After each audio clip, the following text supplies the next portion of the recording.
Assalamualaikum warahmatullahi wabarakatuh. Perkenalkan, nama saya Isa Fitri. Saya mahasiswa dari jurusan Manajemen Fakultas Ekonomi dan Bisnis Universitas Halu Oleo Kendari.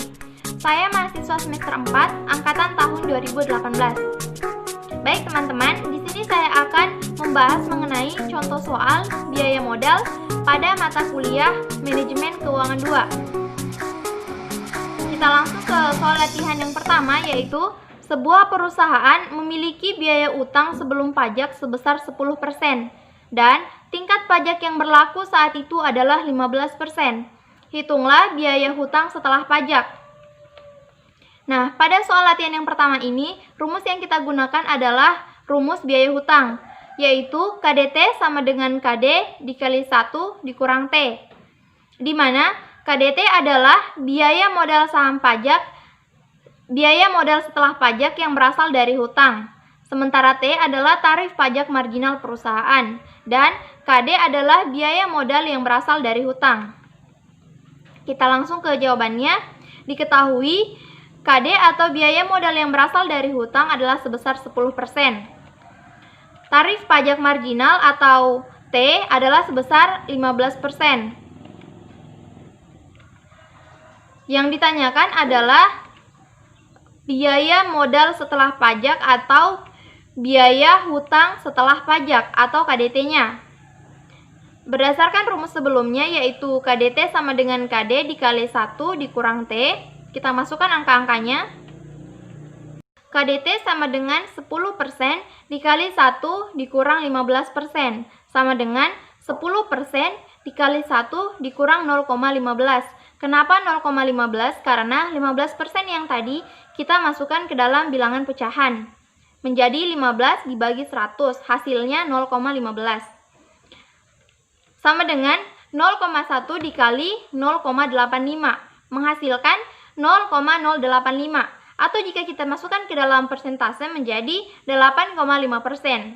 Jadi, biaya hutang setelah pajak adalah sebesar 8,5%.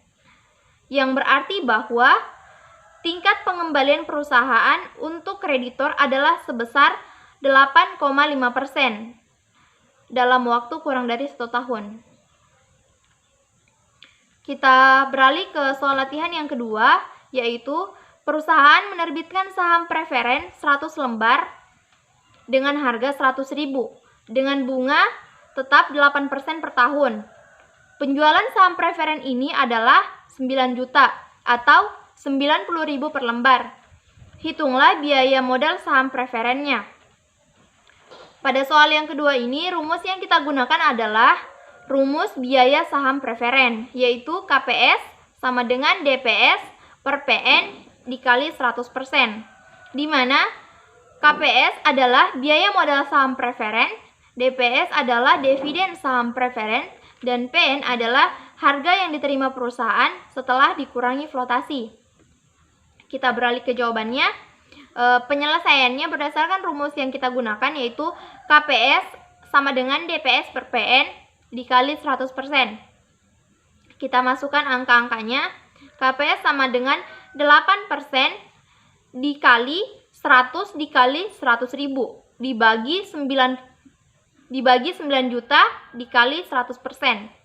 Sebelum itu kita harus menjumlahkan yang ada di dalam kurung, yaitu 100 dikali 100.000 menghasilkan 10 juta.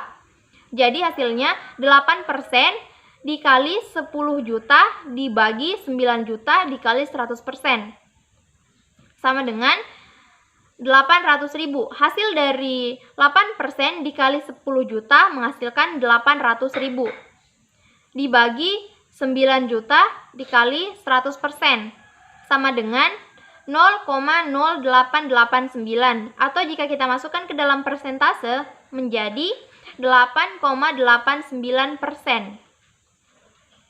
Jadi, biaya modal saham preferen adalah 8,89%, yang berarti bahwa tingkat pengembalian yang diperlukan investor atas saham preferen perusahaan adalah sebesar 8,89%. Ya teman-teman, itulah tadi pemaparan sedikit mengenai contoh soal biaya modal pada mata kuliah Manajemen Keuangan 2. Semoga video ini bermanfaat. Jika ada kesalahan, mohon dimaafkan. Sekian dan terima kasih. Assalamualaikum warahmatullahi wabarakatuh.